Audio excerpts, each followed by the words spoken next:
Hey guys, it's Bailey. Welcome back to the channel and thank you so much for tuning in to what's going to be a review of the Real Techniques Blend and Blur brush collection.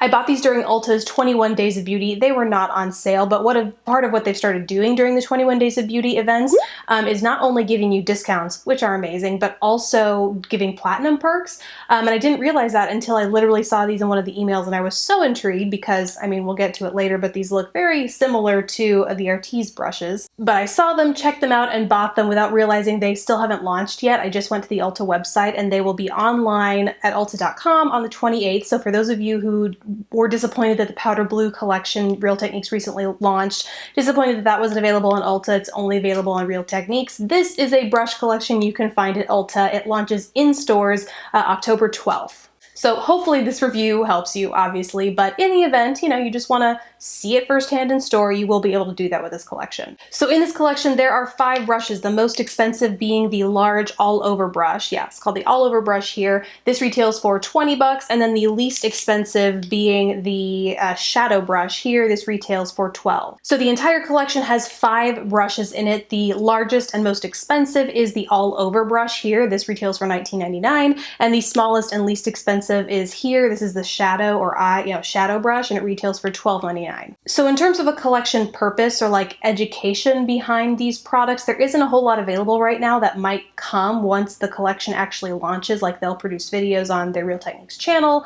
Maybe more stuff might become available then, but as far as like what beyond the name, buff and blend, and the shape of the brushes are obviously, really attuned to buffing and blending, there hasn't been a whole lot more about why this particular brush shape, right? This is very different than the average brush you might use for any other makeup purpose. And they don't really go into detail about why. Why would I use this over a normal, foundation brush or an eye brush or anything like that. And typically they do, like for instance, the powder blue collection that I recently reviewed here on the channel, the purpose behind that was to replicate the feel of real blue squirrel hair fibers, but with a synthetic brush, so that you don't need to use real animal hair in your brushes, but you still get the same kind of quality that a real animal hair brush would provide, especially in terms of powder products. That much was made super clear with that collection, and it was like, okay, this is the hole that these brushes are going to fill in your everyday makeup life. That I don't get so much from these yet, but again, it could just be because the collection hasn't launched and they haven't, that I've seen, and I looked on their YouTube channel, they haven't talked about them yet. So before I go through the Real Techniques collection, I want to first compare them with the Artis brushes, just because I feel like if I go brush by brush, I'm going to be repeating myself a lot. So let's first start just with a comparison. Over here in the Real Techniques corner, I have the foundation brush. It is super, super similar to the brush from Artis that I like to use for foundation, which is the Elite Oval 7. Here as a size comparison, they're very, very similar, but you can see, the Artis is much thinner, much flatter, whereas the Real Techniques is much fluffier. It has this curved edge right here. It looks like it might be a duo fiber, but it's just the way the hair or the fibers are dyed. It's black here at the bottom and then phased to the white. They aren't actually, the black portion is not actually shorter bristles like you might see in a duo fiber foundation brush. This is all one continuous bristle here. Both brush lines were meant to buff and blend product in seamlessly, and I have found that when I compare them, I do one side of my face with the Real Techniques and one side of my face with the Artis that I have, and I think they're most similar. And for the most part, they function the same way. But the Artis brushes are specifically built to really minimize the absorption of product. They have a lot of product education out there, and I actually got to speak with someone who worked at Artis who said the first time you use these, you really should cut down on the amount of product you use, because you'll be surprised at how little gets absorbed in the brush and how much you'll end up with on your face. I definitely found this was the case for this, but not so much with the Real Techniques. I'm hoping that the camera picked this up in the side-by-side, but what I found to be the biggest difference between both collections is how they handle liquids. Like I said, the Artis, I found myself having to use less product because it really worked the product into my skin and less the bristles, whereas I found these from Real Techniques, the the bristles absorb the product. And so I found that I had just a lighter coverage. I could see more pigment showing through on one side of my face. I have some slight redness in my cheeks, and that was totally covered on the Artis brush side, whereas the Real Techniques, you know, it just, that was my gauge for coverage and how much product the brush ate versus how much of the product ended up on my skin. That was a very clear indicator to me of how each of these products handles liquid product. Also, in this, I can't really explain is how each brush handles the texture on my skin. I have combination skin, oily down the center, and tends to be drier on my cheeks. I don't typically struggle with texture. I exfoliate semi-regularly, like when I remember, a couple times a week, but I'm not super regular about it. And so occasionally I'll find I have, you know, some texture, you know, texture things on my cheeks, but not typically to the point where, you know, my makeup emphasizes it. And I don't think this is something I'll be able to see in the side-by-side, but maybe, hopefully. In using the Real Techniques, again, specifically with liquid products, sometimes I would find that my dry texture on my cheeks was emphasized. And so throughout testing, I swapped brushes. I would just use the Real Techniques. I would use the Artis on the other side. And consistently, the Real Techniques, something about the way it laid product down and buffed it into my skin, I'm not like I said, I don't know why it was. I just noticed it consistently, the way it laid liquid product down on my skin, it would emphasize and kind of lay product down unevenly over that texture. Whereas something like an Artis brush just didn't. It wasn't a huge deal. I found it making the most difference when I would go on to apply a powder or follow-up product over top. Because of that texture and inconsistency there, powder would just lay unevenly. It'd be kind of patchy, kind of blotchy, and things like that. Due in no part, I don't think, to the brushes themselves, but just due to the base I had underneath, right? You have a bad base, you're not gonna have great makeup over top either.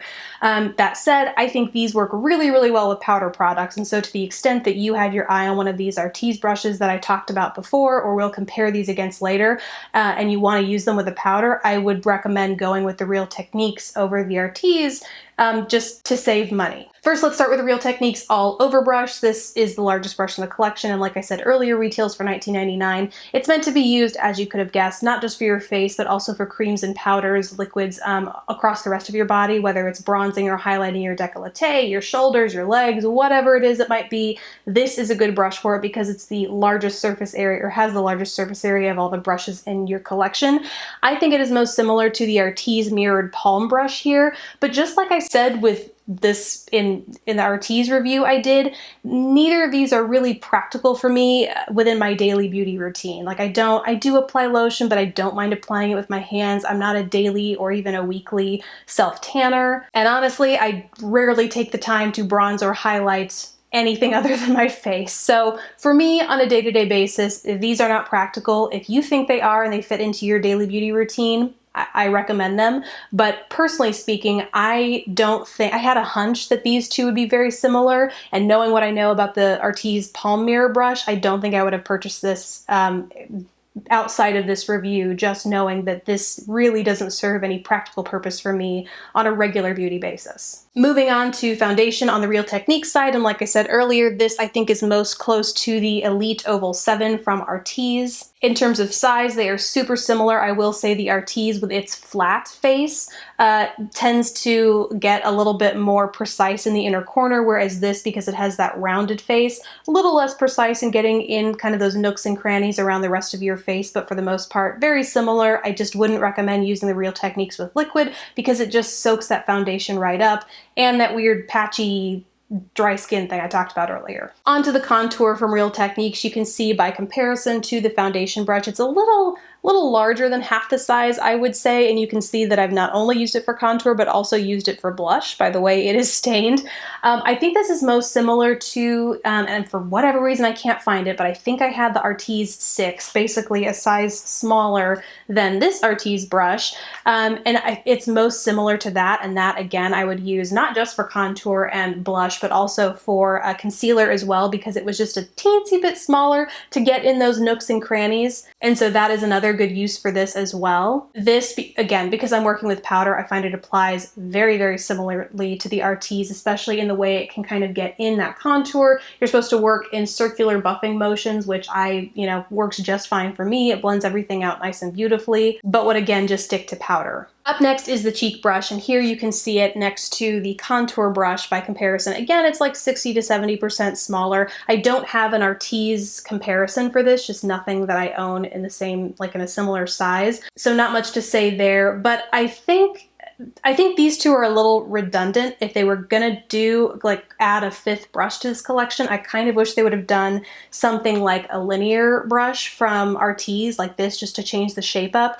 I say that because there is nothing that I use the cheek brush for that I don't also use the contour brush for, right? I mean, I use them separately. Like, I tend to use this for highlight because it's a little bit more precise, and just because I don't want to have to go in and spot clean the contour brush in between contour blush and highlight every time I use it. But realistically, if I wanted to pick one brush between the two of these, I think it's super easy to do. I think your makeup would look just the same, and I would pick the contour brush to do that, just to functionally do it all. So if you're thinking of getting brushes from this collection, I would pick one or the other depending on, you know, the brush, your brush size preference and things like that. Oh, and while we are talking about applying face and cheek colors with these, in case you didn't see that Artis brush review, with brushes like this, because they are so densely packed, I highly recommend tapping your brush into the product. You don't need to do a full like circle swipe sweep thing, because these pick up so much powder product. If you like sweep in there with a blush,